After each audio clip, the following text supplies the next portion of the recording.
The Lives of the Saints by Father Alban Butler. July 17th, St. Ennodius, Bishop of Pavia. Magnus Felix Ennodius was descended of an illustrious family settled in Gaul, and was a kinsman to the greatest lords of his time, as to Faustus, Boetius, Avienus, Olybrius, etc. He seems to call Arles the place of his birth, but he passed his first years in Italy, and had his education at Milan under the care of an aunt, after whose death he took to wife a rich and noble lady.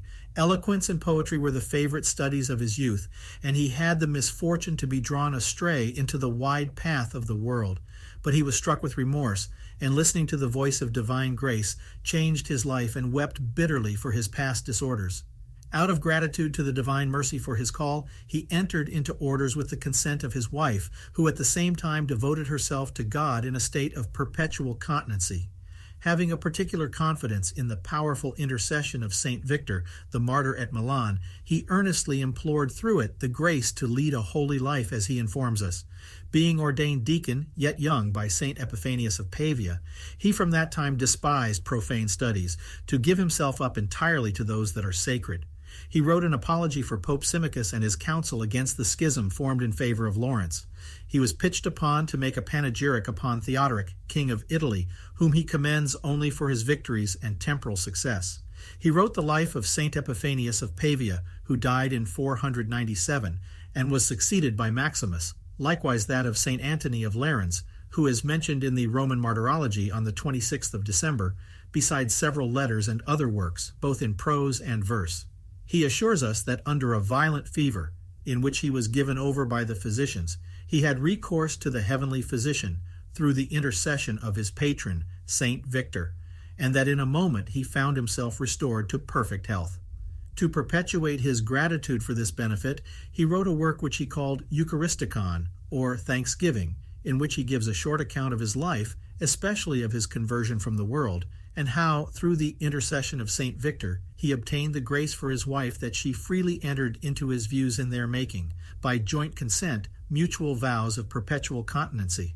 After the death of Maximus, he was advanced to the episcopal see of Pavia about the year 510, not in 490, as Laba mistakes, for in his Eucharisticon he says he was only 16 years old when Theodoric came into Italy in 489. He governed his church with a zeal and authority worthy a true disciple of Saint Epiphanius. Ennodius was made choice of by Pope Hormisdas to endeavor the reunion of the Eastern to the Western Church. The Emperor Anastasius fomented the division by favoring the Eutychian heresy, by banishing many Orthodox prelates, and by protecting schismatical bishops of Constantinople. And in dissembling the basest character of a prince, he was a second Herod or Tiberius, whose artifices could not leave them even in things where their interest was not concerned. Upon this errand, Ennodius made 2 journeys to Constantinople, the first in the year 515 with Fortunatus, bishop of Catana, and the second in 517 with Peregrinus, bishop of Misenum.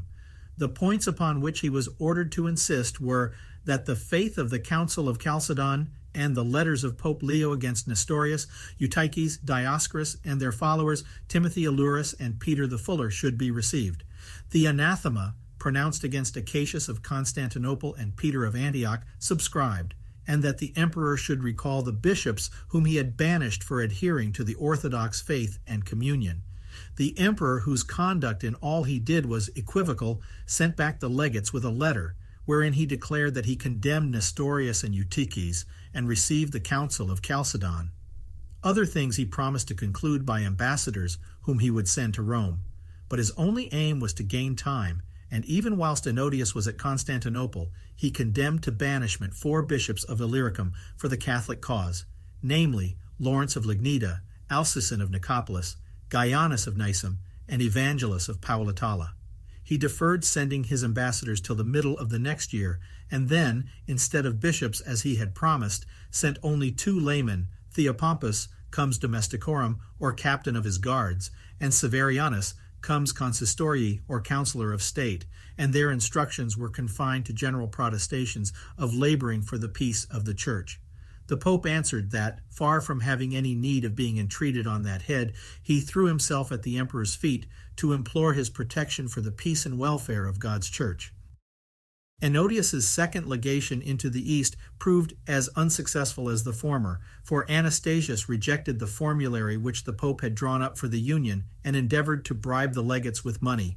But finding them proof against all temptations, he caused them to be sent out of his palace through a back door and put on board a ship with 2 prefects and several magisterians, who had orders not to suffer them to enter into any city. Notwithstanding this, the legates found an opportunity of dispersing their protestations in all cities, but the bishops who received them, from the dread they were under of being accused, sent them all to Constantinople. Upon this, Anastasius, being very much exasperated, dismissed about 200 bishops who were already come to a council which was to have been held at Heraclea to compose the distracted state of the Oriental Church. Such was the conclusion of the promise this emperor had given of concurring to restore union between the churches. The people and the Senate reproached him with the breach of the oath he had made to that purpose, but he impiously said that there was a law which commanded an emperor to forswear himself and to tell a lie in cases of necessity. This confirmed the people in their general suspicion that he had imbibed the opinions of the Manichees. St. Ennodius was obliged to put to sea in an old rotten vessel, and all persons were forbidden to suffer him to land in any port of the Eastern Empire, whereby he was exposed to manifest danger. Nevertheless, he arrived safe in Italy and returned to Pavia.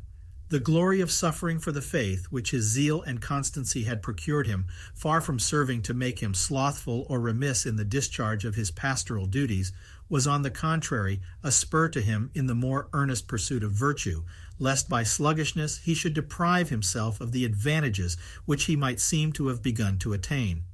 He exerted his zeal in the conversion of souls, his liberality in relieving the poor, and in building and adorning churches, and his piety and devotion in composing sacred poems on the Blessed Virgin, St. Cyprian, St. Stephen, St. Dionysius of Milan, St. Ambrose, St. Euphemia, St. Nazarius, St. Martin, etc., on the mysteries of Pentecost and on the Ascension, on a baptistary adorned with the pictures of several martyrs whose relics were deposited in it. He wrote 2 new forms of blessing the Paschal Candle, in which the divine protection on the faithful is implored against winds, storms, and all dangers through the malice of our invisible enemies. St. Ennodius died on the 1st of August, 521, being only 48 years old. He is styled a great and glorious confessor by the Popes Nicholas I and John VIII, and is honored in the Roman Martyrology on the 17th of July.